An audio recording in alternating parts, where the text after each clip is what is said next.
Hi and welcome to the video. I'm Dame and this is Dame Over. And in today's video I'm going to be taking a close look at the shotguns in Battlefield 1. And this is because there have been some changes in recent patches that have changed the behaviour of shotguns quite drastically. Most notably is the nerf to auto-aim and rotation on console, but there is also the way that the damage reacts with other players. But I'll get into more detail on that later, but my main focus for this video is answering the question, do shotguns still work? So if you find this video useful or entertaining, make sure you hit that like button before you go. So let's get to it. Because I'm talking about general ideas, I've decided to try and use as many shotguns as I can. The issue that I'm going to be talking about is to do with buckshot shotguns specifically, so you won't see anything from a slug variant. So this question has come up after the recent nerf to auto-aim and rotation and me experiencing stuff in game that didn't seem to make enough sense. I'll talk about the nerf to auto-aim and rotation very quickly as it's the simple one. Basically it's made it harder to use shotguns. You can't just run into a room and rely on the auto-aim to stick to your target.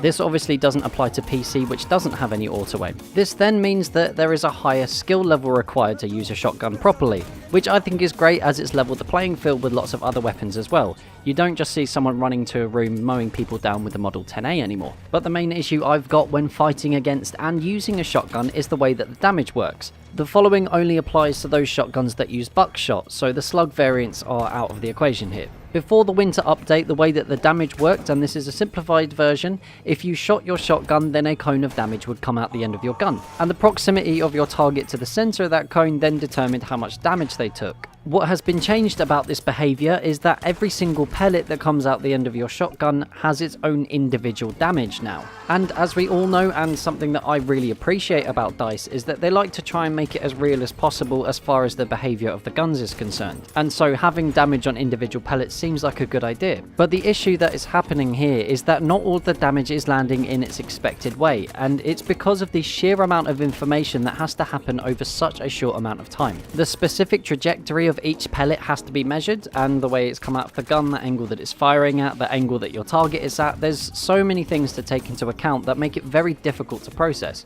And as a result of this, more often than not, the damage appears to land extremely late. Now I first of all put this down to lag, but then after having played lots of different lobbies where my latency was extremely low, I then found the same thing was happening. And only after having played with the shotguns myself, I really understood what a big issue this can be. So like I said before, I tried to use all of the shotguns when I was capturing the footage for this video. And so I started off with the most popular shotgun in Battlefield 1, the Model 10A Hunter. And it was while using this that I really appreciated the problem. And having used this shotgun in the past quite a lot before, and having played Battlefield 1 a lot, I've put in a lot of hours into the game, I was firing shots that I was certain were going to kill people in one, but it didn't seem that the damage was landing very quickly. They would then manage to run around a corner, after about a second and a half would then drop to the deck. This is obviously really confusing, especially if you have a shotgun, because you don't know whether to double tap. And having the damage land this late does change your behaviour quite a lot. You might want to go and follow your target and therefore put yourself in more danger. You might want to try and retreat to a place that you weren't going to if your target hadn't died, etc, etc. So after experiencing the issue firsthand, I decided to try and work out which shotgun is the best to help you deal with the situation. And luckily there isn't only one shotgun.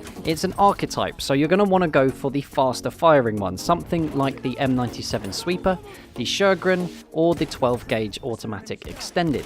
And as most of you will probably already know, you have to fire 2 shots with these shotguns in most cases to get the kill anyway. And that was the difficulty, not knowing whether to double tap or not. But with this archetype of shotgun, you have to double tap. If not, with the 12 gauge, you have to fire at least 7 times sometimes if you get really carried away. But getting it into my head that part of the playstyle was firing my weapon more than once made it so much easier. There was far less stress, I was picking up far many more kills as well. So I guess the answer to the question I asked at the beginning is yes, shotguns still do work. Some of them are broken, some of them are disappointingly broken. The most popular one is broken. Hopefully there's a patch in the near future that fixes this problem, but until then you're going to need to expand your repertoire of shotgunnery. I came up with that just off the top of my head, that was amazing. Those are just my experiences of the shotguns after the winter update. If you guys have had a similar or different experience, then please do let me know down in the comments below. And if you've had a good time, make sure you hit that like button. If you're new around here, hit the subscribe button too. Feel free to share this video with whoever and wherever you like. And until next time, that's Dame Over. Peace.